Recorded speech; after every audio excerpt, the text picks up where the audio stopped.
Luke 4:14 to 30. Bumalik sa Galilee si Jesus, taglay ang kapangyarihan ng Espiritu Santo. Napabalita sa mga karatig bayan ang tungkol sa Kanya. Nagturo siya sa kanilang mga sinagoga at hinangaan siya ng lahat. Pumunta si Jesus sa Nazareth, ang bayan kung saan siya lumaki.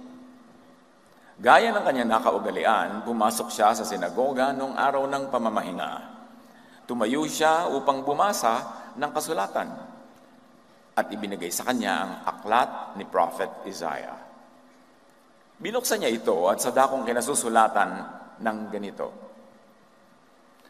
Ang Espiritu ng Panginoon ay sumasa akin, sapagkat hinirang niya ako upang ipangaral sa mga mahihirap ang magandang balita. Isinugo niya ako upang ipahayag sa mga bihag na sila'y lalaya at sa mga bulag na sila'y makakakita. Isinugo ako upang palayain ang mga inaapi at upang ipahayag ang panahon ng pagliligtas ng Panginoon. Inirolyo ang kasulatan at isinauli niya sa tagapag-ingat at siya'y naupo.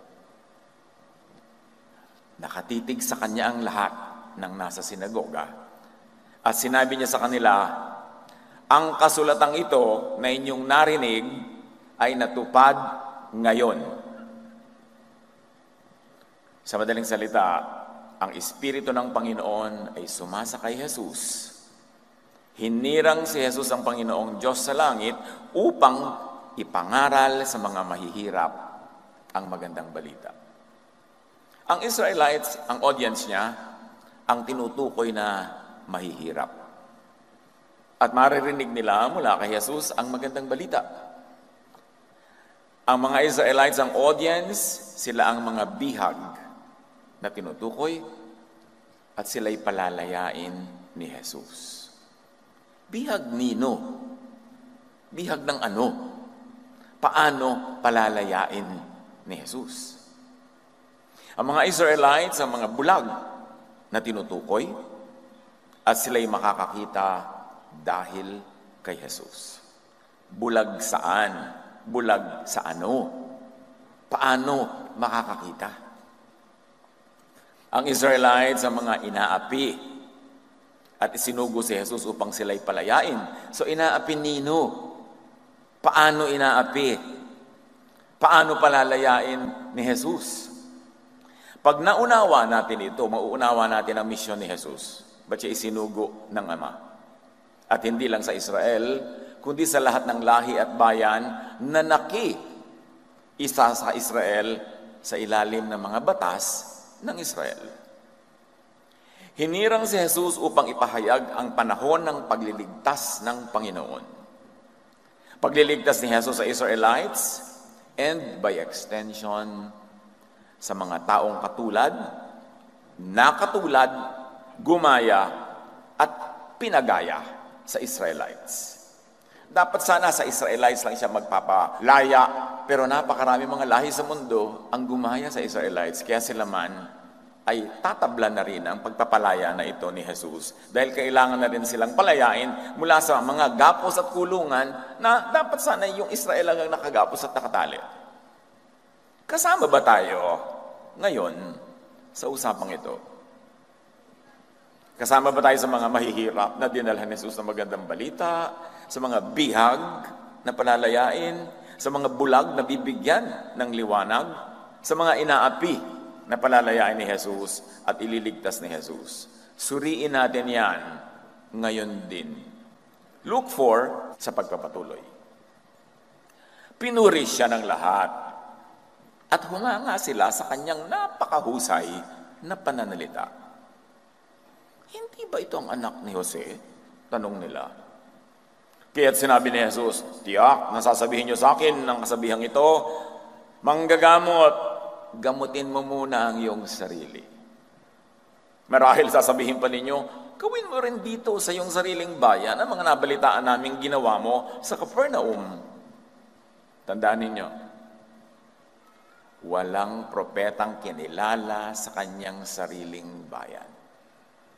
Ngunit sinasabi ko sa inyo, maraming byuda sa Israel nung panahon ni Elisha,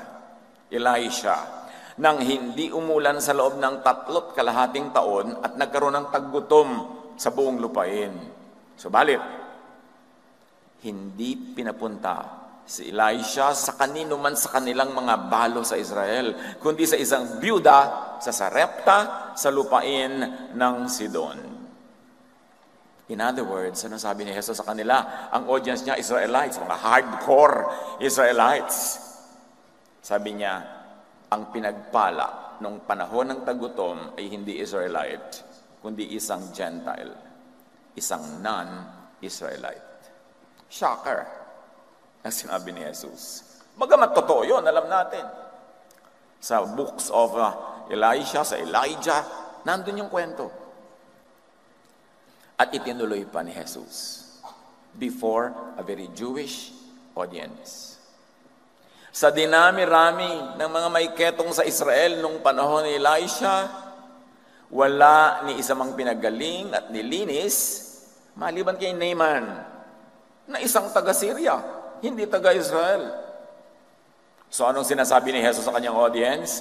Ang pinagpala ng Diyos sa masalangit ay hindi Israelite, kundi isang Gentile, isang non-Israelite. At remember, ipinakadiin-diin ng writer that Jesus was full of the Holy Spirit. In other words, ang sinasabi niya, bagamat salungat sa gustong marinig ng mga Israelita, ito ay nagmula sa kapangyarihan, mula sa kaitaasan, mula sa banal na Espiritu. Sinasabi ni Jesus sa mga ethnocentric Israelites, hindi kayo paborito ng Panginoon, tulad ng akala, paniniwala, katuruan at tradisyon ninyo. Mga kapatid, ito ang kauna-unahang public sermon ni Jesus sa kanyang ministry. Kauna-unahan. At ang statement niya sa Israel, hindi kayo paborito tulad ng akala nyo. This sets the tone for the ministry of Jesus to correct many mistakes of the Israelites about themselves, about their tradition, about their scriptures. Kasi yung scriptures sila ang nagsasabing sila ang paborito, sila ang nasa center of the universe, sila ang bukod tanging pinagpala. Pero dumating si Jesus full of the Holy Spirit para gibain yung napakatibay, napakatanda nilang paniniwala na yun. Inuga ni Jesus ang mga pundasyon. Tulad ng sinabi niya tungkol sa templo sa Jerusalem. Sabi niya, walang bato ni isa mang mananatili na nakapatong sa kapwa bato. Guguho ang templong yan. Hindi yan gustong marinig ng mga Israelites. Kaya nga nila pinatay si Jesus. The Holy Spirit, Jesus, deconstruct a major teaching of the Jewish scriptures about the Jews, about the Israelites. Walang handang makarinig noon, lalo noong oras na yon. Dahil sa mga ganitong paniniwala, sa very ethnocentric beliefs ninyo, kaya kayo matatawag na mahihirap. You are spiritually poor. Bulag, spiritually blind. Bihag, spiritual religious prisoners. Mga api ng religious system. At sa mga ganitong paniniwala at kalagayan, kayo ililigtas ng anak ng Diyos. Na ipinadala si Jesus upang ituwid ang liko, liwanagan ng madilim, itama ang mali. Sa pagpapatuloy, nagustuhan kaya ng mga Israelites sa narinig nila. Luke 4:14-30, sa pagpapatuloy, nagalit ang lahat ng nasa sinagoga nang marinig ito. Tulad din ng marami ngayon, pag naririnig nila ang katuruan ni Jesus at ang Espiritong Banal, na labag sa tradisyon ng Israel, labag sa nakasanayang mga doktrina, nagagalit din sila. So may mga nauna na magkakamuka ng korte ng utak. Nagalit dahil bago sa tenga, unheard of ang kanilang narinig. Salungat sa usual teachings and beliefs. At ang teaching bigla ni Jesus ay inclusive, not exclusive as the Israelites want the teachings to be. Kasi sabi niya, mga outsiders, sila nga binless. So, huwag niyo sabihin, kayo lang ang blessed dyan. Anong ginawa nila? Nitong Holy Assembly, na kanya nilang ay praise God, praise the Lord, hanga-hanga sila kay Jesus. Nagsitayo sila at itinaboy siyang palabas patungo sa gilid ng bundok na kinatatayuan ng bayan upang ihulog si Jesus sa bangin. Yun ang reception nila kay Jesus sa kauna-unahang sermon. Ngunit dumaan siya sa kalagitnaan nila at umalis. Jesus passed through the crowd. That was like a wall around him, pushing him into the ravine. Si Jesus, itutulak nila sa bangin. Papatayin nila agad. Ang sinabi pa lang, hindi talaga kayo paborito, tulad ng akala nyo. Paano pag maririnig pa nila yung mga ibang sasabihin ni Jesus? Kaya nga nila pinako sa krus. Unang public preaching ni Jesus. At yan ang pamagat ng ating pag-aaral ngayon, disturbing truth. Kung inaakala natin na dumating si Jesus para pakihele-hele ang mga tao, i-comfort-comfort, tadajing-tajing, we are wrong. Jesus brought very disturbing truths na dapat harapin, dapat i-process, isipin, pag-isipan, suriin, at i-apply. Panginoon naming Diyos, patuloy po kayong mangusap sa iyong mga anak. Patahimikin niyo po ang aming loob. Pagharian niyo kami ng inyong kapayapaan, kaliwanagan, karunungan. Mangusap kayo. Binubuksan namin ang aming isip at puso sa inyong mapagpalayang katotohanan at liwanag. May you be our speaker, our preacher, our teacher, O Father. We seek you in the name of your Son, Jesus. So, muli nating balikan ang kwentong ito. Napakahalaga ng kwentong ito. Being the first public sermon of Jesus. Ibig sabihin, yun ang napakahalaga sa kanya, yung agenda na yan. Luke 4:14-30, isa-isahin natin. Then Jesus returned to Galilee, filled with the Holy Spirit's power. Ina-emphasize yun, para walang lito na talagang galing sa Espiritu sa kaitaasan ang turo niya. Therefore, by this introduction, we expect big things. We expect the work of the Holy Spirit. Reports about him spread quickly through the whole region. He taught regularly in their synagogues and was praised by everyone. So there was acceptance at first, celebration of Jesus, before Jesus dropped the bomb and challenged traditional beliefs. Luke 4:16, when he came to the village of Nazareth, his boyhood home, he went as usual to the synagogue on the Sabbath and stood up to read the scriptures. By scriptures here, you mean tradition, authority, the box, and it was inspired and infallible as the Israelites considered them. Hindi pwedeng galawin, hindi pwedeng banggain, hindi pwedeng tibagin. At yun ang kanyang binasa. The scroll of Isaiah, the prophet, was handed to him. He unrolled the scroll and found the place where this was written. The Spirit of the Lord is upon me, for he has anointed me to bring good news to the poor. Good news of the poor, the deprived, yung mga salat, kapos, at kulang. And by this, hindi niya ibig sabihin pera. Kulang, kapos, sa kaliwanagan ng isip. Good news of the spiritually poor who had been impoverished by all the fake news and the bad news that they were given all the time. At ano yung laging binibigay sa kanila ng kanilang relihiyon, ng kanilang mga teachers of the law and Pharisees? Sin and judgment. Araw-araw, purgam-purga na sila sa kauusig, sa kasusumbat sa kanila ng mga religious leaders nila tungkol sa kanilang mga kasalanan. At araw-araw, wala silang tigil ng kakakatay ng mga hayop, lahat ng ibang uri ng hayop, para ialay bilang panghuhugas sa kanilang mga kasalanan, na sabi naman sa Bible, ay hindi naman talaga nakakahugas ng kasalanan. Every day, the priests make the same offerings that never really take away sin. So, lagi silang pinupurga ng sin and judgment dahil pinupurga sila lagi sa law. Ito ang law. Kulang kayo, na-break nyo, mali kayo. Ito, sinful kayo, sinner, every day.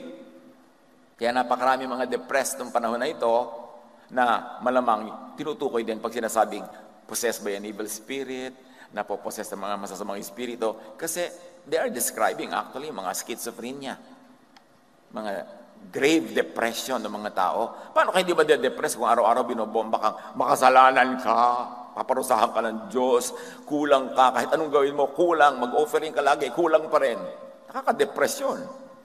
At sabi ni Jesus, isinugo ako para palayain kayo sa mga depressing issues na yan ng inyong relihiyon.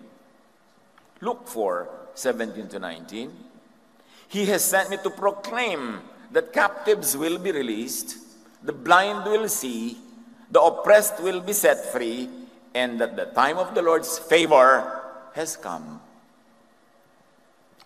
The time of the Lord's favor, meaning love and grace, has come.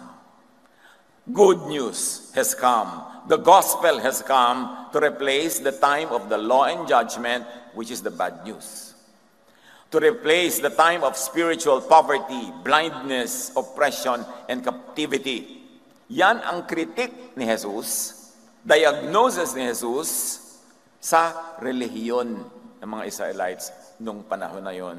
Kaya huwag tayong magtaka na yung mga religious leaders ang nagpakana na ipapatay si Jesus. Ephesians 2:14-15, Christ gave His own body to destroy the law of Moses with all its rules and commands. Siyempre, kung fan ka ni Moses, magagalit kang marinig yan. Ephesians na nga may sabi. Sasabihin na naman iba, sabi ni Ed Lapis, sinira naman dalawang law. Ako ba ang Ephesians? Apelyido ko ba yan? Binabasa lang natin. At yan ang sabi, Christ gave His own body to destroy the law of Moses. With all its rules and commands. All na nga eh. Pipilitin pang baluktot ng iba dahil ang gusto nila talaga, yung law. Hindi nakatwiran ng umiiral, tigas na ng ulo. Romans 7:6, but the law no longer rules over us. Now we can serve God in a new way by obeying His Spirit, which is liberating, and not in the old way by obeying the written law, which is limiting. Romans, may sabi niya na, hindi ko apelyido ang Romans. Sabi, hindi na tayo under the law. Pwede na tayo maglingkod sa paraan sa pagsunod sa Espiritu ng Diyos na nakakapagpalaya mula sa limitasyon ng law, ng written law.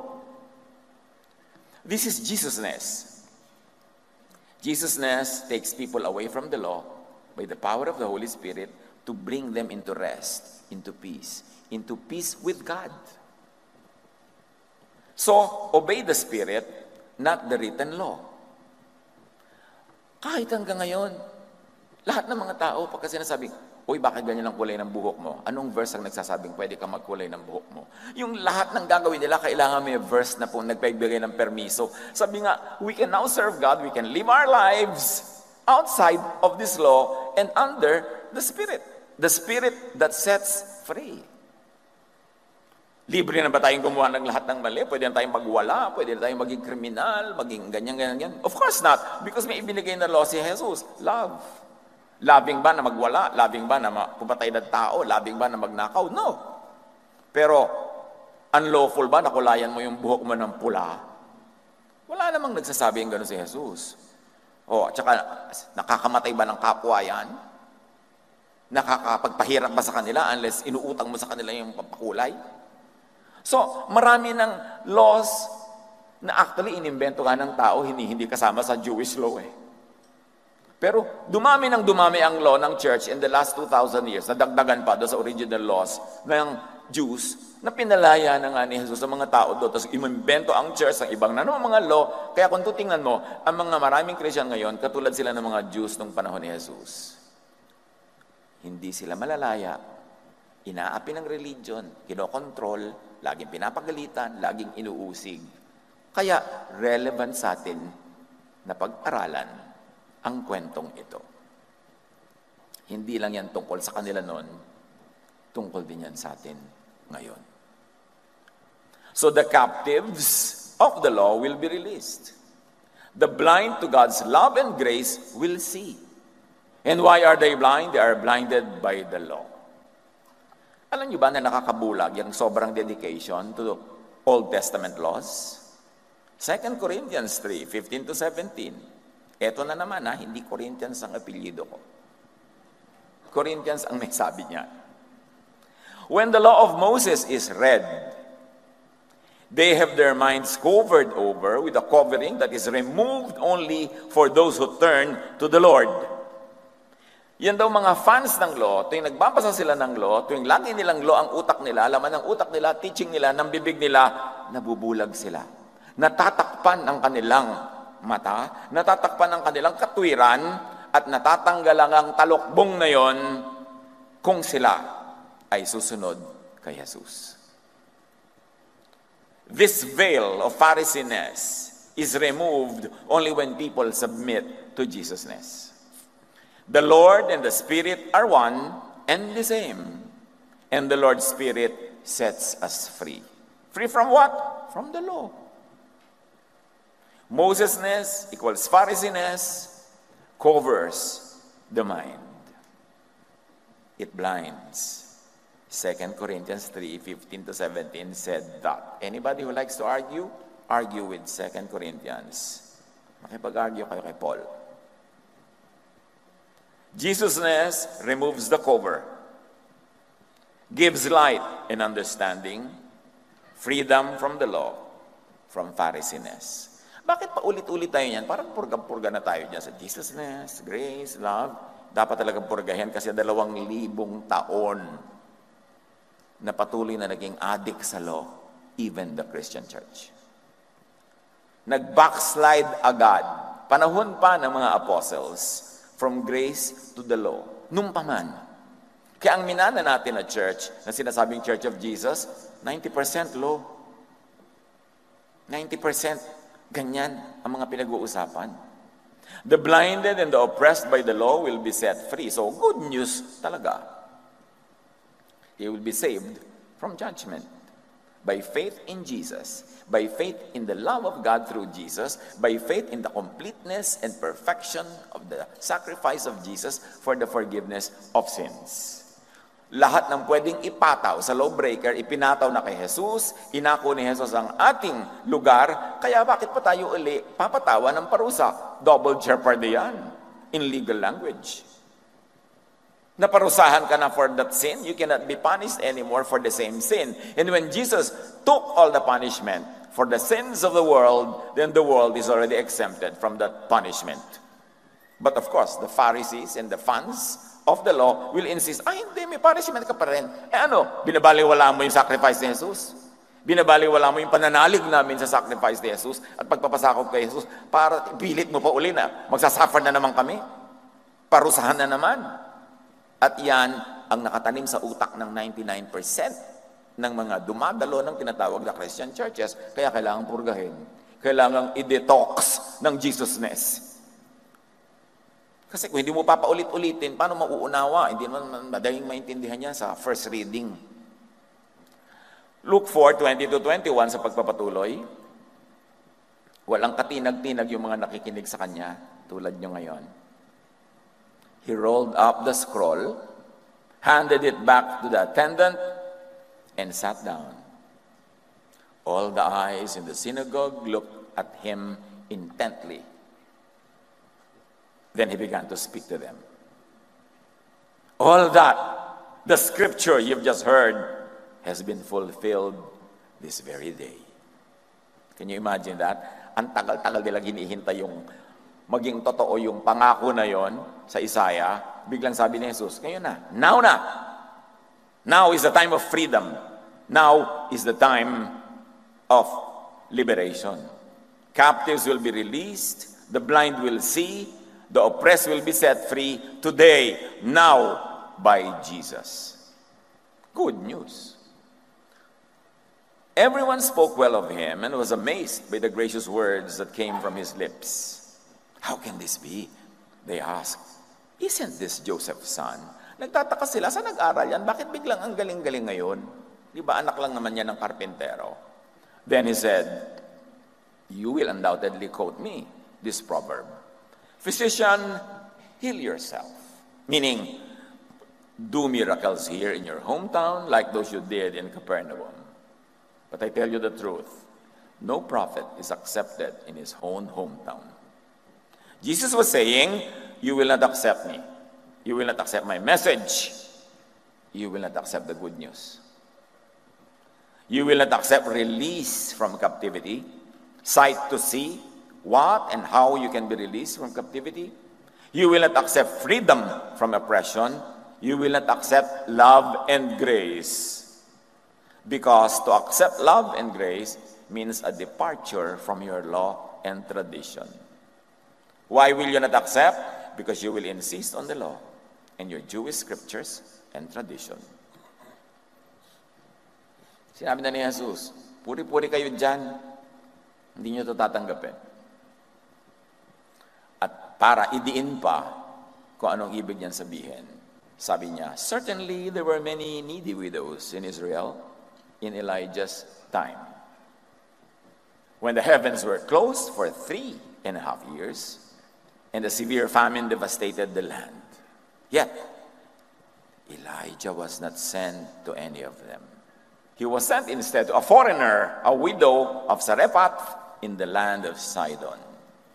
So niya, dinami-rami ng biyudang nagugutom sa Israel noong panahon ng taggutom, walang ipinabless ang Diyos sa langit na Israelitang balo.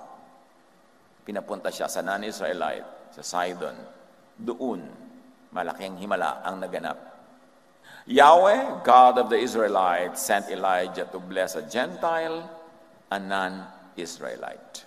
And let me emphasize, this was Jesus' first sermon.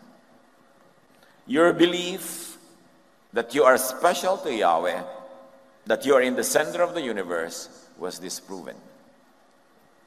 Your traditional reading, understanding, interpretation, and application of Scripture was proven wrong by Yahweh mismo. At noon pa, naganap yung mga himalang yan. Hindi lang ngayon, binabalikan lang natin, kung baga, ay sinabi ni Jesus. Mali ang pagkabasa, pagkaunawa, interpretation at application nyo sa Scriptures. Yan ang sinasabi ni Jesus. Mali ang alam nyo at pagkakakilala kay Yahweh at mali ang pagpapakilala nyo sa Kanya.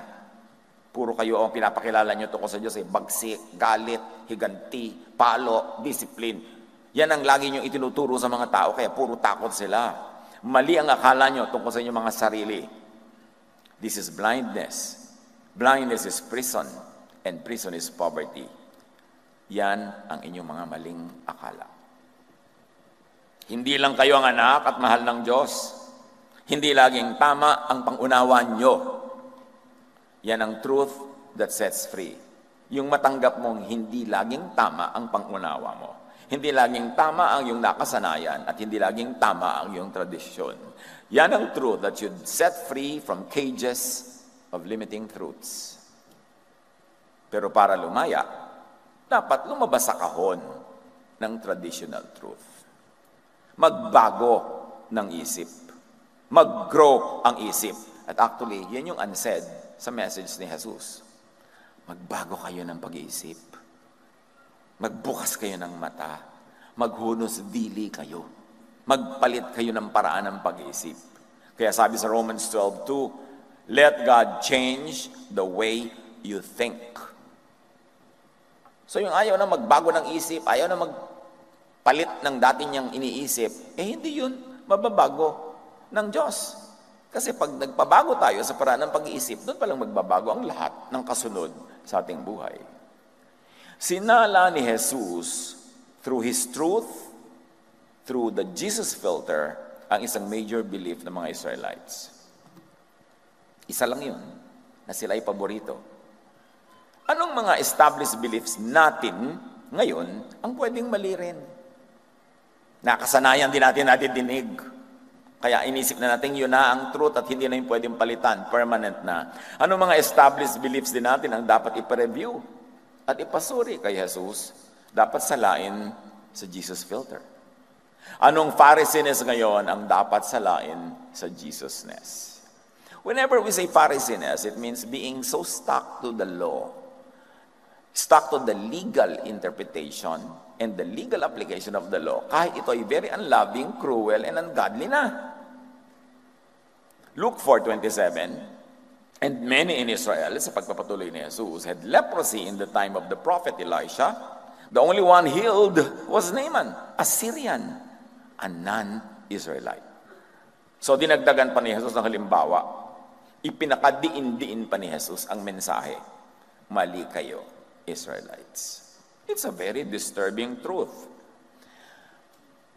Mga kapatid, lahat ng katotohanan na makakapagpabago ng isip to a next level of growth ay laging disturbing.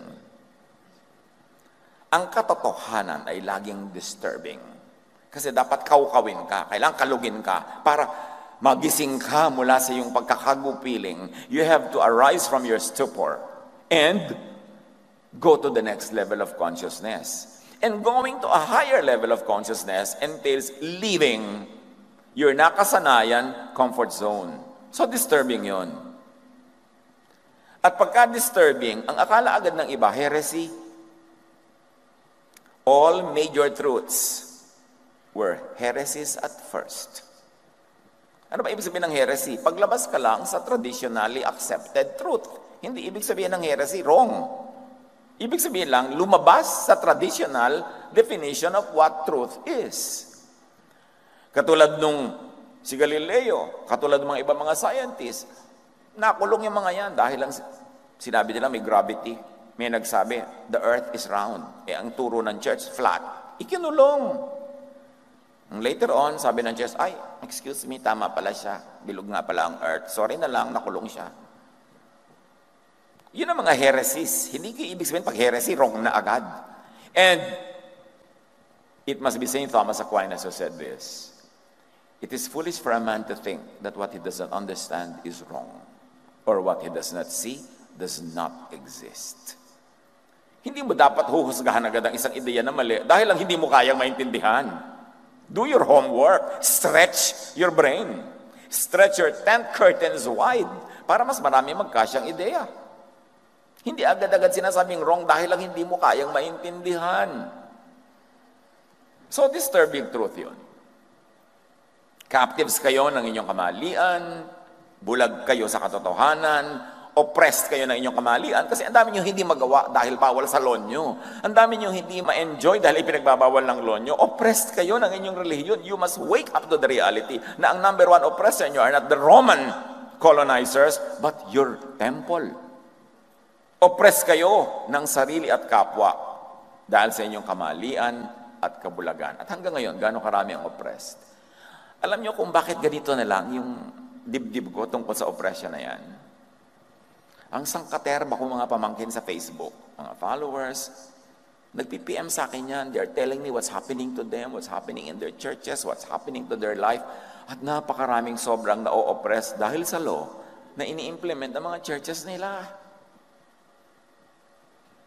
Napakaraming hindi makakilos, napakaraming kulong na kulong, taling-tali sa mga laws na sinabi na ni Jesus, pinapalaya ko na kayo dyan.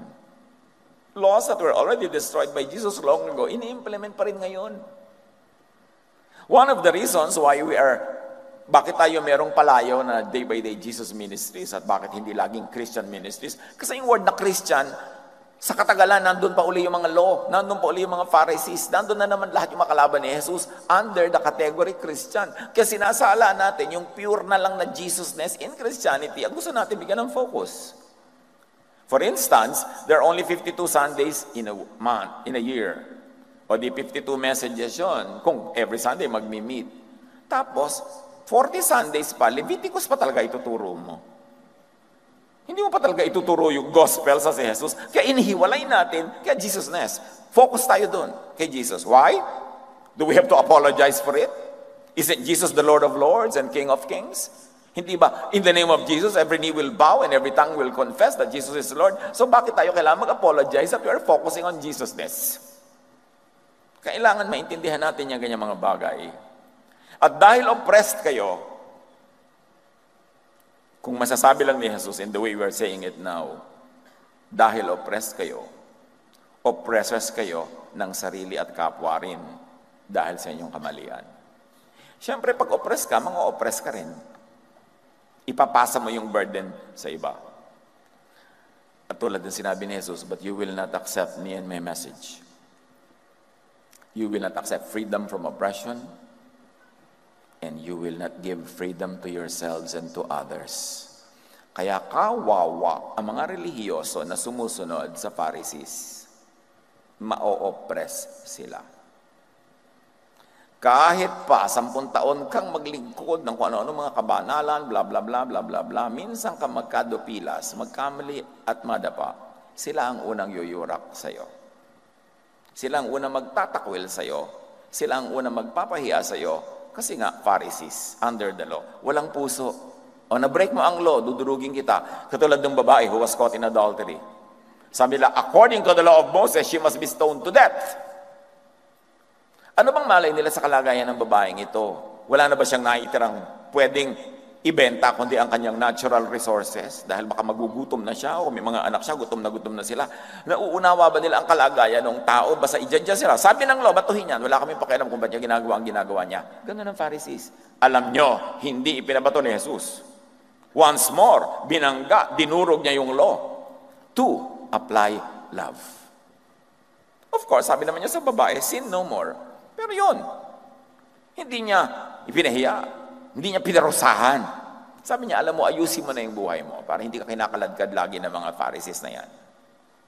The loving God expressed in the love of Jesus. Of course, ano ba talaga ang content ng Jesus' message? Sabi niya, ayaw niyo kayo mag-grow, mag-change of mind, para matanggap niyo ang content ng aking message. The captives of the law and judgment will be released. The blind to spiritual truth will see. Alam niyo ang pinaka-blind sa spiritual truth, yung mga relihiyoso. Kasi akala nila, alam na nila. So ayaw na nila makinig. The oppressed by the law and the teachers of the law and Pharisees, by the religious system, will be set free by Jesus. Now na, sabi niya, today, this that is written has happened. My first message is about this. This will continue all throughout my ministry. You will be released from your spiritual ignorance. You will have to be shaken and disturbed so that you will change your mind.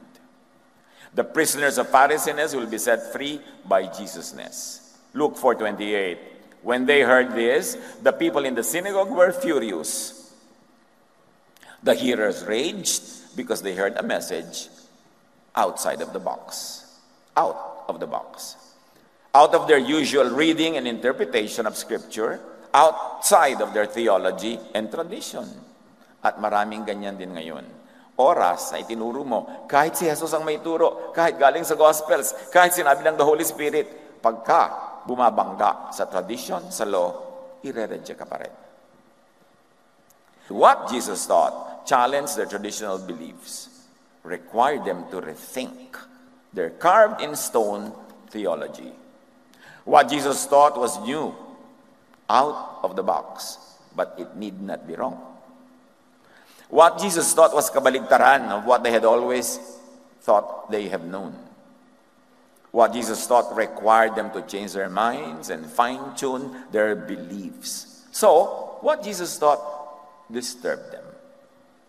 At ano ang response nila sa challenge na yun to their mind and to their belief? Violence, murder. Yan ang alam ng Pharisees. Gusto nilang patayin si Jesus, nagsisimula pa lang yung ministry. Pag talagang pinakinggan, pinag-aralan, at inunawa ang mga out-of-the-box teachings ni Jesus, ano-ano ang challenges to our traditional beliefs? Mag-isip tayo mga kapatid. Mag-isip tayo. Marami sa atin, para ma-born again, para maka-join ng tinatawag na born-again churches, para maging Bible-based, marami sa atin umalis sa mga dating traditional religions natin. We paid a very high price. Nilagot natin ang mga koneksyon natin sa marami nating kaibigan at kamag-anak na hindi approve sa ginawa nating religious decision.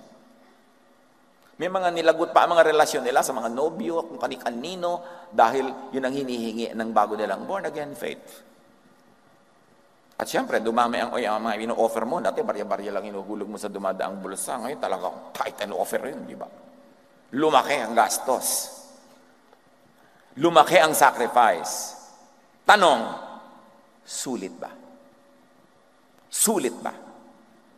Sa napakaraming nakipagkasira sa mga sarili nila mga kaibigan at kamag-anak, sa napakaraming mga seremonya sa mga simbahang inalisan na natin nung araw na hindi tayo umaaten kahit hindi libing sarili nating lola dahil ipinagbabawal ng mga Pharisees sa church natin. Sa dami ng mga kasal ng mga pinsa at kababataan natin, hindi tayo dumalo dahil gagawin sa isang templong hindi na yun ang church natin ngayon. Sulit ba ang lahat ng yan? O napailalim lang tayo sa panibagong mga pahirap dahil ang mga naging amo mo ngayon, mga verse-throwing Pharisees, na hindi papahalagahan anumang katapatan mo at paglilingkod. Pag nagkamali ka, tatapakan ka. Sulit ba talaga? Ano-ano ang challenges to our traditional beliefs? Pagka hindi ka napunta kay Jesus, napunta ka sa Pharisees, sayang lang lahat. Of course, hindi sayang na nakakilala ka sa Panginoon, tumanggap ka sa Kanya ng kaligtasan, ng pagliligtas niya. Pero yung iba, outside of that, sulit ba?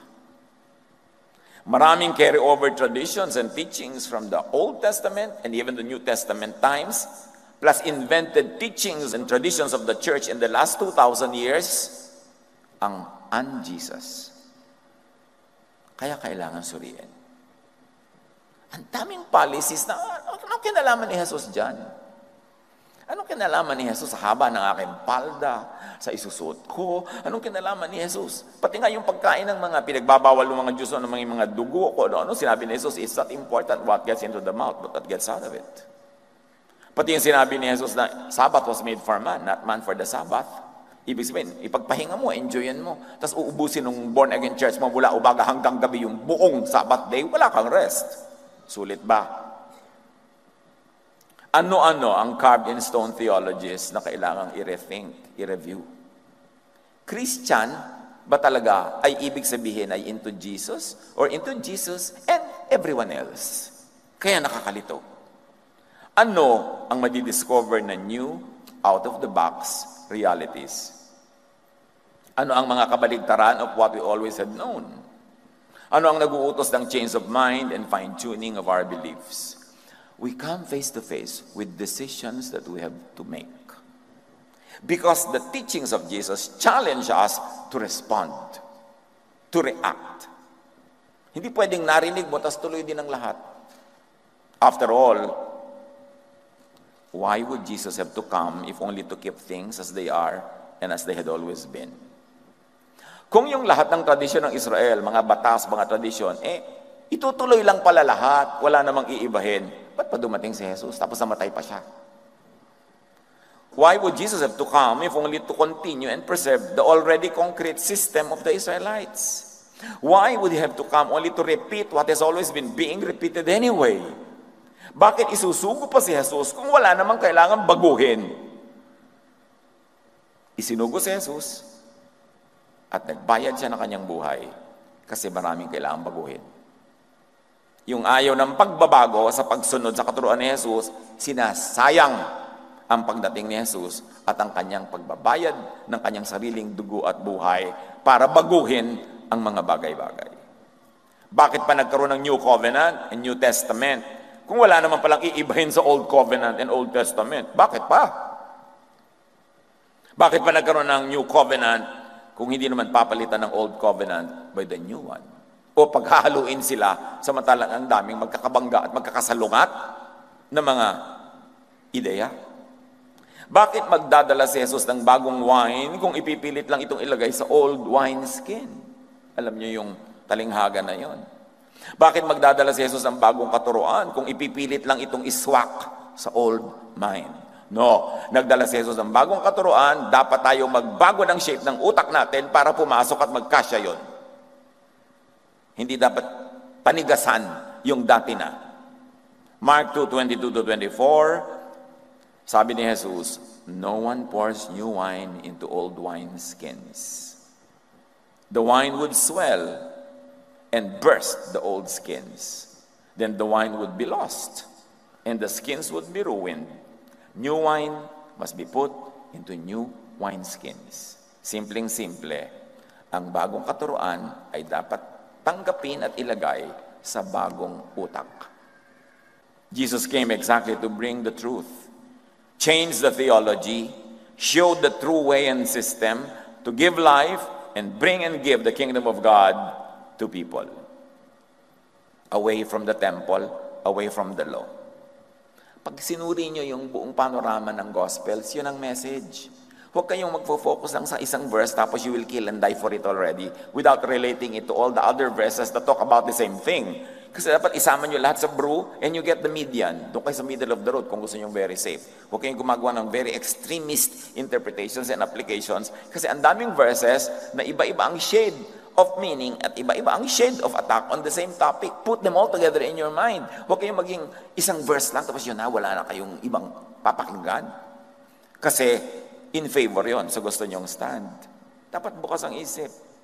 Luke 4:18, the Spirit of the Lord is upon me, for He has anointed me to bring good news to the poor. The good news of God's love and grace to overcome the bad news of the law and judgment. Sino mang nagpipilit sa law and judgment, kinakalaban ang love and grace na didala ni Jesus at pinagsakripisyuhan niyang dalhin, binayaran ng kanyang sariling buhay. The good news of the coming of the age of the Spirit and freedom will come to end the age of the law and judgment. At sabi ni Jesus, today it has come, and that was more than 2,000 years ago. The good news of proclaiming release from captivity to the law and from oppression by the teachers of the law and Pharisees had come. At ito'y paulit-ulit na sinasabi ni Jesus. Nandun lahat. Wala tayong kailangang imbentuhin. Nandun lahat sa Gospels. Hindi lang natin laging binabasa o pinipilipit ng iba yung theology at application nun para maiba nila yung application. The good news that the spiritually blind will now see. So, ibig sabihin, blind pala sila all along. Kasi sabi ni Jesus, the blind will see, and you are blind. The good news that the time of the Lord's favor for Israel and all peoples under the law has come. Talagang kakaiba, baligtad sa tradisyon, ang teaching ni Jesus. Jesus came to fulfill the law not by simply repeating it as is, but by reinterpreting, updating, modifying, changing, and even destroying it, according to what we have already read. Yung iba kasi isasapilit nila, but Jesus came to fulfill the law. Yes, He did. But He fulfilled it by reinterpreting, by updating, modifying, changing, and even destroying it. Hindi niya nirepeat verbatim as is. Kasi kung uulitin lang niya verbatim as is, ba't pa siya dumating? Nandun na yung scripture. Nandun na yung scripture ng mga Jew. It was imperative that the hard-headed, blind, dogmatic Israelites change their minds and beliefs. And it applies to all of us who profess faith in Christ, but actually are still trapped in the law. And trapping everyone else in the law. Kaya pag may mga magmimisyon, magfa-fundraising, susulat sa akin, ganyan, supportahan niyo po kami, magmimisyon kami sa Cambodia, magmimisyon kami sa mga South Asian nations. Sabi ko, bakit yung gagawin? Kasi po yan ang Great Commission ni Jesus eh. Sabi ko, ano ba sabi ng Great Commission? Sabi ni Jesus, go to all the nations and teach them everything I have commanded you. Magmimisyon kayo. Yung mga command ba ni Jesus ang ituturo nyo? O baka command na naman ng mga Pharisees, command ni Moses, command ng kung sino-sino. Sayang ang pera. Itatali nyo lang yung mga taong yun sa law na pinawalan ni Jesus yung mga original recipients. Ngayon, may bagong talian pa. Tagal-tagal na lumipas.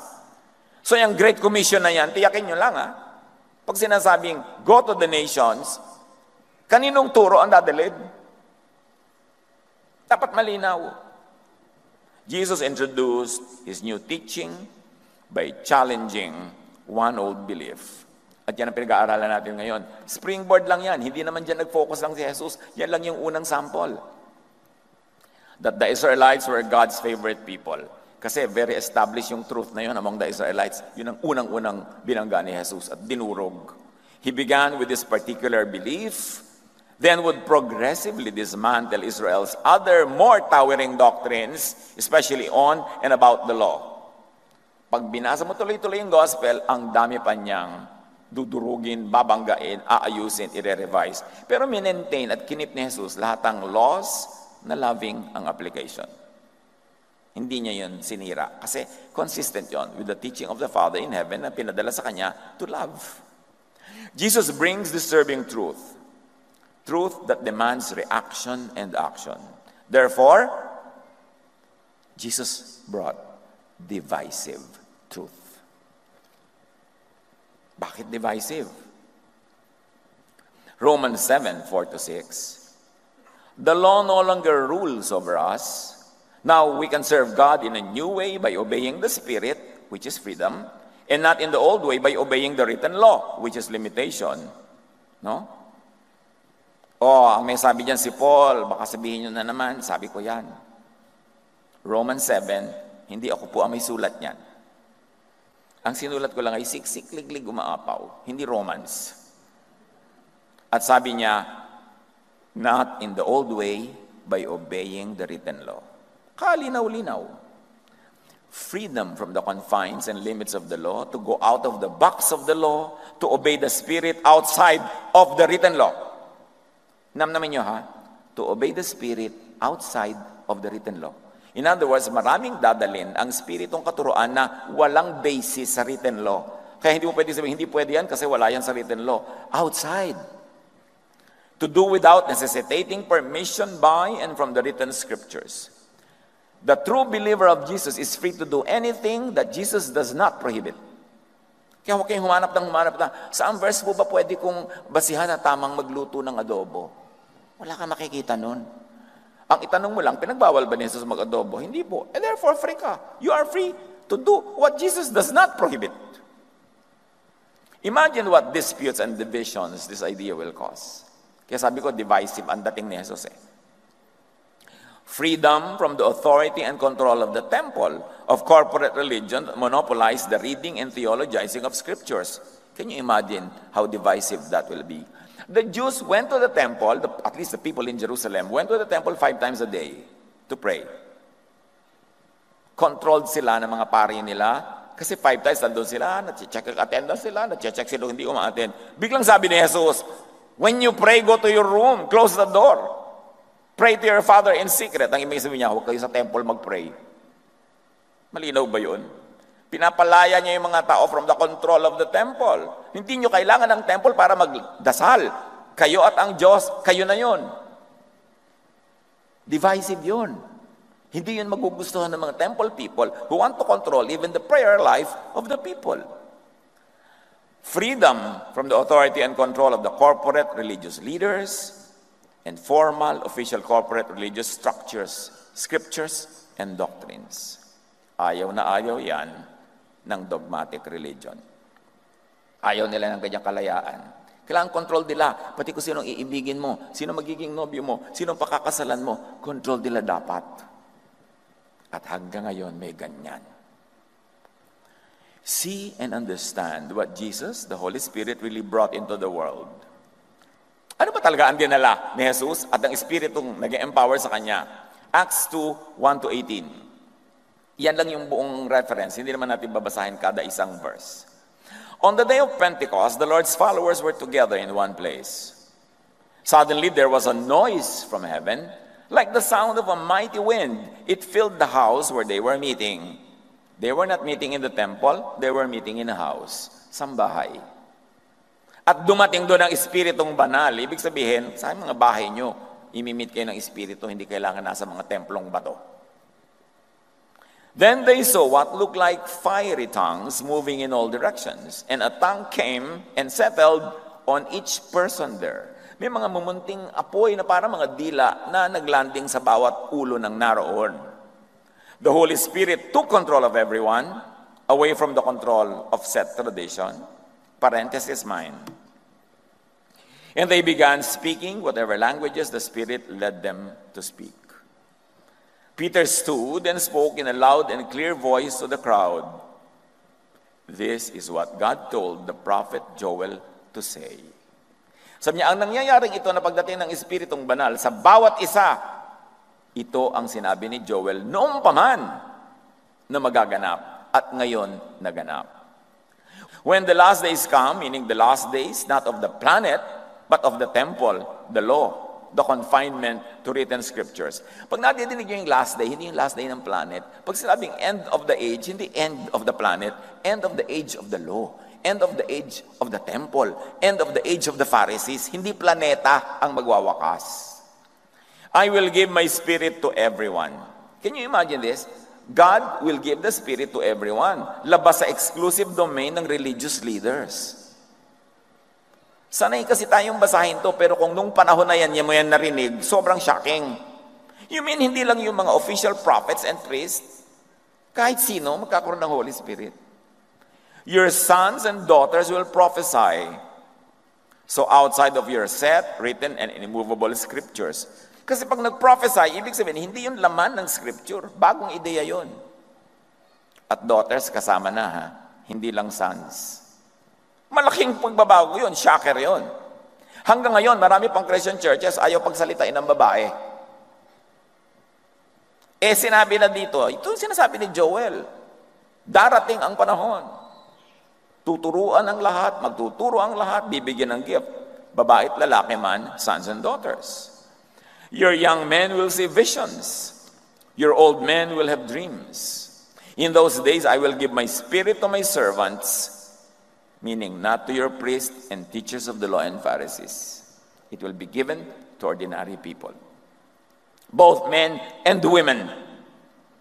Saan kinukuha yung bawal ang women? Sinabi na, Holy Spirit ang supreme authority on teaching.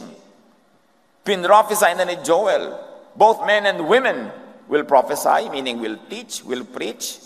Tapos, binabawalan ng iba. Kasi sabi ng ibang disciples, bawal ang women. So, kasi ba talaga dapat mong pakinggan? Yung mga disciples o si Jesus at the Holy Spirit?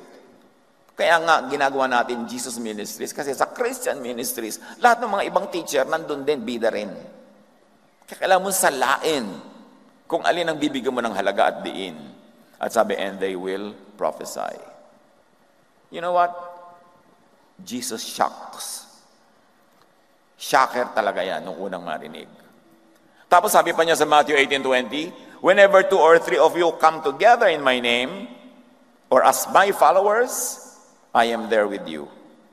So sabi niya, kung may dalawa sa inyo, nagkakasundo, naniniwala kayo sa akin, and you come together, you want to sing, you want to worship, you want to study together, kasama niyo ako, may church, kahit wala sa temple. Kahit hindi authorized sa mga kung sino-sinong bishop dyan. Kahit hindi authorized sa mga religious leaders at mga kung ano-ano. Sabi niya, pag nandyan kayo, 2 o more, naniniwala sa akin, nandun ako, kasama niyo ako, may church. Di ba shocker yun? Nawawala ng control yung mga religious systems. The body of believers, the church will be released from the franchise of the temple and big religion. From authority, from exclusivity. Kasi ang gusto niya mga dogmatic people, exclusive. Tayo lang ang ligtas, tayo lang ang mahal ng Diyos, tayo lang ang pakakasalan ni Jesus, tayo lang, iba puwera. No. Sabi niya, pag may 2 or 3, nandyan ako. Hindi niyo kailangan ng authorization from your fellow humans. Nandyan ako. Nandyan ang Holy Spirit. Imagine what disputes and division this teaching will cause. Romans 6:14, sin will no longer be your master. For you will no longer live under the requirements of the law. Instead, you live under the freedom of God's grace. Pag sinabing sin will no longer be your master, hindi lang ibig sabihin na hindi ka na magkakasala. In fact, hindi yun ang ibig sabihin nun. Kundi, hindi ka na laging ma-oppress with the fear, with the issue, with the topic of sin. Marami pang ibang dapat pag-usapan at gawin sa buhay. Hindi laging mag-usigan, magparusahan, magbatuhan. Imagine what disputes and division this will cause. Sin should no longer be the issue and the topic. Hindi ibig sabihin, mag-sin ka. Maling application yon. Ibig sabihin, huwag lagi yan ang isipin mo. Focus on God's love, on God's goodness. Do what you can to do what you can do best. Avoid mistakes, but you cannot avoid 100% of the time. So pag may mistake ka, charge it to the love of God, charge it to Christ, Jesus. Don't abuse it. Huwag kang mabuhay intentionally sa kasalanan. Just do your best and leave the rest to Jesus, to God's grace. Yun ang ibig sabihin nun. Minamali naman ng iba, akala nila pag nagtuturo ng grace, ibig sabihin, sige, humarurot ka, maglakad kang hubad sa mundong ibabaw, at gawin mo lahat ang kabalbalan sa mundo. Sobra namang pagtutwist yun ng teaching. Romans 6:14, don't let sin keep ruling your lives. You are ruled by God's undeserved grace and not by the law. Ang interpretation na naman dyan ng mga Pharisees, so don't let sin rule your life is, huwag kang magkakasala kahit kailan, don't break the law, be morally perfect. No, ang ibig sabihin, kasi may kasunod buti na lang may kasunod. You are ruled by God's undeserved grace and not by the law. Ibig sabihin, huwag mong gawing amo yung sin, fear of sin, concept of sin, kasi ang amo mo, God, who gives you grace. Yun ang pangingibabawin mo sa iyong utak. Trust in God's love, not fear of the law. Nawalan ng main and only topic, ng panakot and power, at ng business, ang priests and the teachers of the law and Pharisees sa ginawa na ni Jesus. Kaya nakita nyo ang unang ginawa ni Jesus na public sermon, yung pinag-uusapan natin ngayon, ang next big thing niya talagang ginawa, nung nagpunta siya sa temple sa Jerusalem, sinalubog siya ng mga tao ng mga dahon, mga bulaklak, mga tela, inilatag sa lupa, kasi sinasalubong nila Jesus as a coming king. So you'll expect something very, very big na gagawin niya dahil dire-diretso siyang pumupunta sa temple. Anong ginawa niya doon? Pinalayas niya yung mga nagtitinda ng mga hayop na kinakatay for the forgiveness of sins. So again, tinanggalan niya ng business yung temple. Tinanggalan niya ng sobrang pananalig sa dugo ng mga hayop at sa sobrang takot sa kasalanan, at dahil doon, bigay sila ng bigay ng offering. Ang laki ng budget ng mga pamilya noon, napupunta sa offering. Wala na silang nakakain, dinadala nila lahat doon sa temple, sinusunog doon at kinakain ng mga priests. Tingnan niyo yung mga aksay ni Jesus. Puro pagpapalaya sa tao from religion. So, nawalan sila ng business. At pag itinuro yan today, pati ang mga kampo nila today, mawawalan ng business. Love and grace, the Son of God, the Holy Spirit, completely saves from fear. 1 John 4:16-17. We know how much God loves us, and we have put our trust in His love. Namnamin nyo, we have put our trust in His love, not in our performance, not in our works. Tahimik ang loob natin, payapa tayo, haharap tayo sa Diyos. Ang pinagtitiwalaan natin, yung pag-ibig niya sa atin, yung kanyang grasya, yung kanyang undeserved grace. Hindi yung performance natin to obey all the law. Pag doon ka nagtiwala, doon ka lang magkakaroon ng kapayapaan. Pero habang under the law ka, hindi ka matatahimik kasi araw-araw nabe-break mo yan At hindi ka rin magpapatahimik ng kapwa. Not in the law, not in our obedience to the law, but in the love of God. God is love, sa pagpapatuloy ng 1 John 4, and all who live in love, live in God, and God lives in them. Tingnan nyo yung play with words. God is love. All who live in love, live in God, because God is love. God, through Jesus, saves, because God is loving. So if you are living in love and under love, you are saved. Because it is the love of God who saves you. That saves you. And your faith and belief in God, and you believe in God's love. Therefore, that faith in God's love, that faith in the ministry of Jesus, that faith in the sacrifice of Jesus, is love, and it saves. Hindi siya mahirap maintindihan kung talaga lang pag-iisipan. And as we live in God, our love grows more perfect. Napapractice habang umiibig ka sa Diyos, nakikipag-ibigan sa Diyos at sa kapwa, nas nape-perfect yung love. So we will not be afraid on the day of judgment, but we can face Him with confidence because we live like Jesus, loving here in this world. Such love has no fear because perfect love expels all fear. If we are afraid, it is for fear of punishment. And this shows that we have not fully experienced His perfect love. Pagka daw talagang naranasan mo na ang pag-ibig ng Diyos, wala ka ng fear. Kasi alam mo na mahal ka ng Diyos, ano man ang mangyari, mahal ka rin ng Diyos. Pero pag lagi ka pa rin takot at nananakot, isa lang ibig sabihin nun, hindi mo pa alam ang pag-ibig ng Diyos. Hindi mo pa nararanasan. Wala pa sa'yo. You cannot give what you do not have.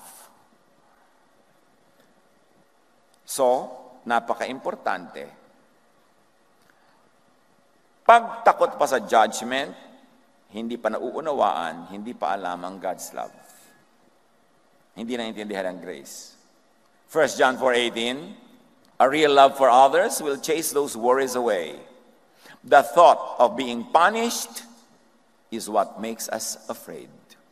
It shows we have not really learned to love. Pag takot ka pa sa kaparusahan, hindi mo palang nauunawa pa ang ibig sabihin ng pag-ibig ng Diyos. Parang pagtakot ka sa kaparusahan ng magulang, hindi mo naintindihan ang kanyang pag-ibig. Tingnan niyo yung istorya na binigay ni Jesus bilang patunay kung gaano ka maibigin ng Ama sa Langit. The story of the so-called prodigal son. Nagwaldas yung prodigal son, nagwala, ginastos lahat ng pera, naglayas. Tapos sabi niya, nagugutom na ako dito, makauwi na lang sa tatay ko. Kahit gawin na lang niya akong katulong, pwede na, at least makakakain ako. So umuwi, expecting punishment, expecting discipline. Malayo pa siya, natanaw na nung ama. Ibig sabihin, lagi nakatanaw yung ama doon sa direksyon kung siya umalis at inaantay niyang bumalik. Hindi naman siya nagulat, eto ka na pala. Malayo pa, nakita na siya. At patakbong sinalubong ng ama, ha? Tapos yung anak, sabi, naku tatay, nagkasala ako sa inyo, gawin niyo lang akong houseboy dito, bla bla bla. Hindi pinansin ng ama eh. Sabi niya, uy, suotan niyo na sandalyas, wala na itong sandalyas, na ibenta na niya ang sandalyas niya. You know? Lagyan niyo ng balabal, maginaw ngayon. Suotan ng singsing. Magkatay ng mga matatabang hayop, magpipiesta tayo dahil bumalik ang anak ko. Wala ni isang sumbat.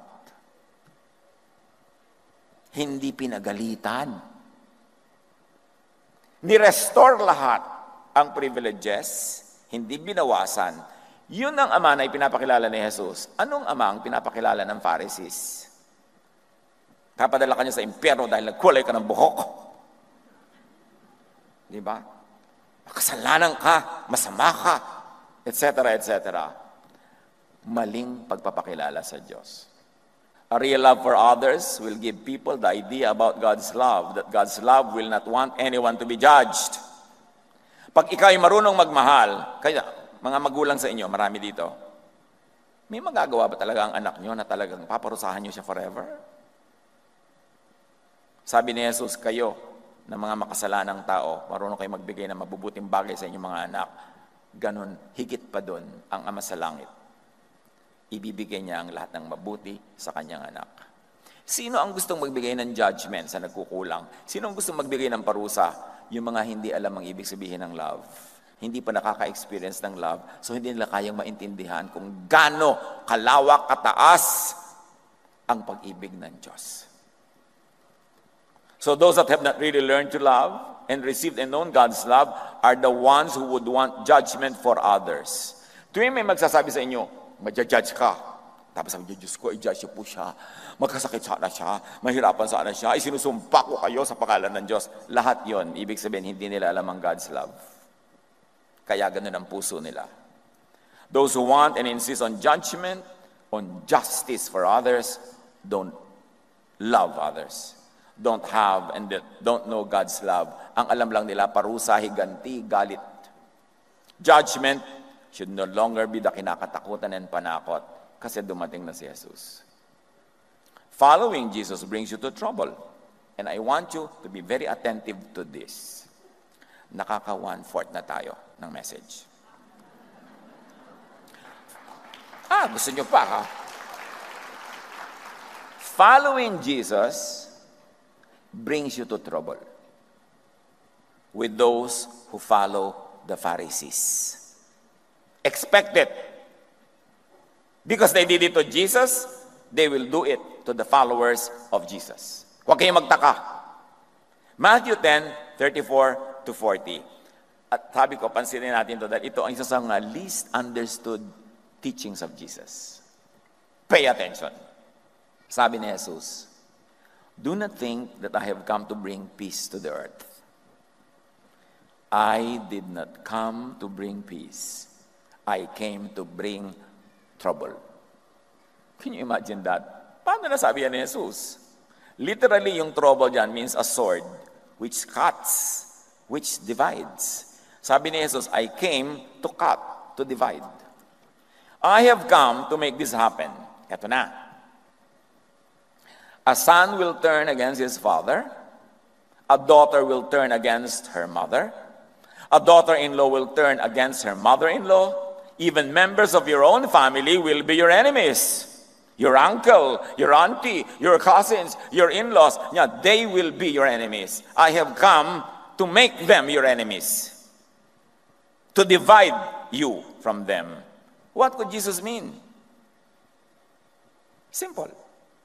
Pharisees opposes Jesusness. Whoever is in Jesusness will be opposed by those who are in Pharisees. Whoever is in grace will be opposed by those who are in the law. A son who insists on the law, on Pharisees, will turn against his father who believes in grace, in love, in Jesus, and Jesusness. A daughter will turn against her mother in the same reason and for the same reason. A daughter who insists on the law, on Pharisees, will turn against her own mother who believes in grace and love. A daughter-in-law will turn against her mother-in-law for the same reason. Even members of your own family who insist on the law and Pharisees will be your enemies when you believe in grace, in love, in Jesus, and Jesusness. Sabi ni Jesus, don't be surprised. I told you beforehand, this is what will happen. Expect it. Matthew 10:34-40, sa pagpapatuloy. Those who love their father, and I have parenthetic expressions here, parenthesis mine. Those who love their Pharisaic father or mother more than they love me are not worthy of me. And those who love their Pharisaic son or daughter more than they love me are not worthy of me. Those who will not accept the cross, meaning the suffering, when there is this Jesusness versus Pharisees issue that is given to them when they follow me, are not worthy of me. Those who try to keep the Pharisaic life that they have will lose it. But those who give up their Pharisaic life for me will find true life. Whoever accepts you also accepts me, and whoever accepts me accepts the one who sent me. Ibig sabihin ni Jesus, pag nireject niya kayo because of me, they are rejecting me. Don't deal with them. I will deal with them. Will the religious, scripture-reading, verse-throwing Israelites listen to Jesus? Open their hearts and minds to the good news of Jesus? Balik tayo sa kwento. Yung kanina pa, yung sinabi niya yung prophecy. Luke 4:29. Jumping up, hindi man lang standing up. Jumping up, they mobbed him and forced him to the edge of the hill on which the town was built. They intended to push him over the cliff, but he passed right through the crowd and went on his way. When people do that to you now because of Jesusness, expect it. They did it to Jesus. But Jesus passed through them, so will you. The first public sermon of Jesus resulted in anger, in violence by the Jews. Scripture reading, law-crazed religious zealots respond with violence. They weaponize the very verses they read to attack Jesus. And they stone Jesus and the teachers of Jesusness. Jesus said that. Expect it. Acts 7:51-52. You stubborn people. The Israelites to, You are heathen at heart. Para kayong mga pagan ng puso nyo. And deaf to the truth. Must you forever resist the Holy Spirit? That's what your ancestors did. And so do you. Name one prophet your ancestors didn't persecute. Yan ang ginagawa ng mga Israelites. Persecuting the true messengers of God. The people of the book, people who stand on scriptures and verses, could be the most stubborn, blind, and violent. And they could so easily weaponize verses para ipambato. So simply examine whose side you are on right now. Are you on the side of Jesusness or Phariseeness? Simple lang yan. Linawin niyo sa inyong sarili. The arrival of Jesus and the Holy Spirit brought major shifts in doctrinal tectonic plates. Hindi lang cosmetic ang changes na dumating sa Jesus. Tectonic. Foundational. Ito pa isang example. Mga gawa. Acts 10, 9-48. Si Pedro na may umakyat sa bubungan upang manalangin. Nagkaroon siya ng isang pangitain. Nabuksan ang langit at nakita niyang ibinababa sa lupa ang isang parang malaking kumot na nakabitin sa 4 na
imagination.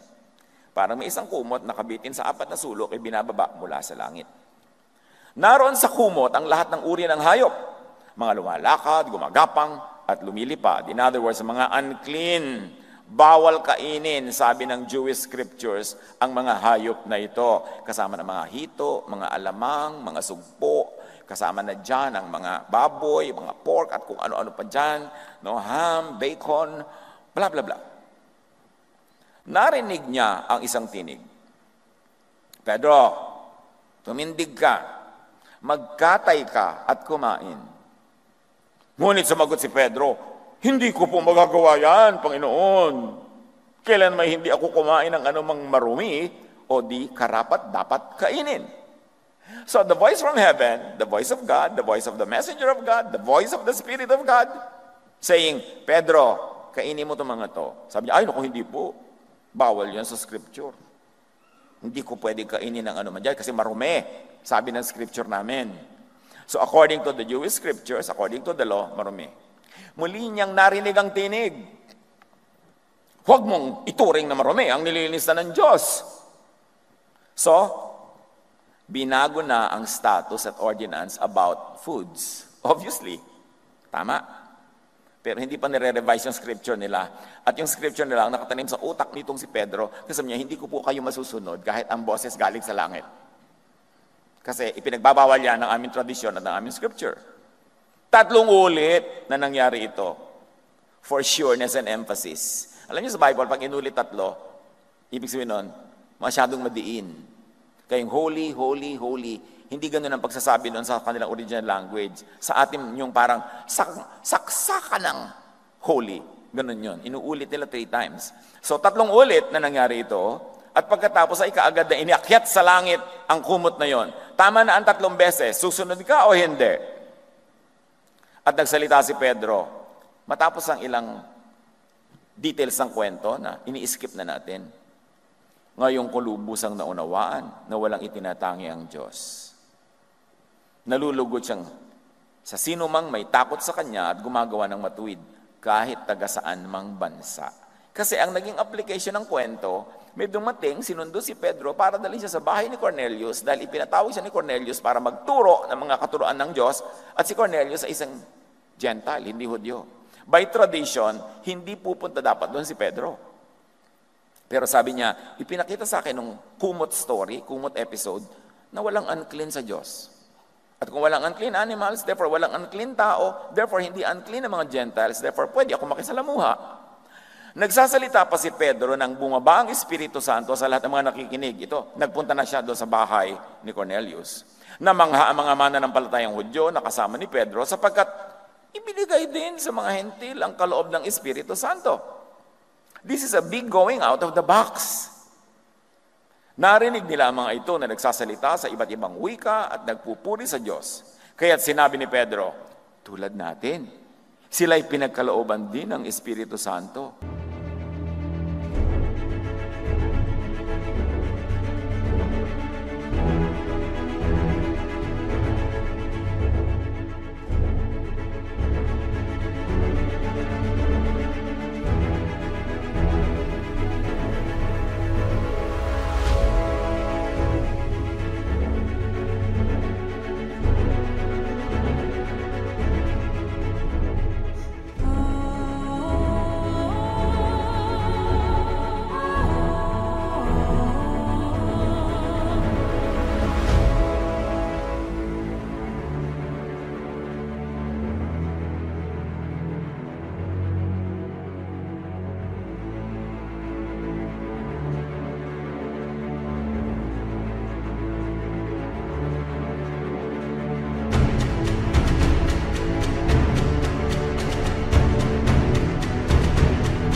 Sino or anong scripture ang makakapagbawal na bautismuhan sila ng tubig? Jesusness is a move away from Phariseeness, from Jewism, from unjesusness. Nangyari dahil nagbukas at nagbago ng isip ang mga nananalig. Nagbago ng isip si Pedro. Sumunod siya. Sumama siya sa bahay ni Cornelius dahil naiintindihan niya yung mensahe nung kumot na may mga lamang tinatawag niyang unclean. But the Israelites were super stubborn. Acts 7:51-52. Then Stephen said, "You stubborn Jewish leaders." Si Stephen to, sabi niya, "You stubborn Jewish leaders, you refuse to give your hearts to God or even listen to Him. You are always against what the Holy Spirit wants you to do. That's how your ancestors were, and you are just like them. They persecuted every prophet who ever lived." Balik tayo sa Luke 4:21. Then he began to speak to them. The scripture you've just heard has been fulfilled this very day. Ang kasulatang ito na inyong narinig ay natupad ngayon. And that was more than 2,000 years ago. Natupad na. Pero naudlot, maaga pa lang, naudlot na makalaya ang mga Israelites from the law. Acts 15:5-20. But some Pharisees had become followers of the Lord. Kita nyo, may mga Pharisees na nag-join sa church. Mga Christian sila. Ang tawag nila, yung Pharisees. They stood up and said, "Gentiles who have faith in the Lord must be circumcised and told to obey the law of Moses." Backsliding agad. Maaga pa, ibinabalik na nila sa law yung mga tao, pati yung mga Gentiles na kahit kailan naman hindi naging under the law. Pero nagiging follower ni Jesus, sabi niya, kailangan maging followers sila ng law of Moses. The apostles and the church leaders met to discuss this problem about Gentiles. They had talked it over for a long time when Peter got up and said, "Now, why are you trying to make God angry by placing a heavy burden on these followers?" Bakit natin ipapataw sa kanila ang law? This burden was too heavy for us and our ancestors.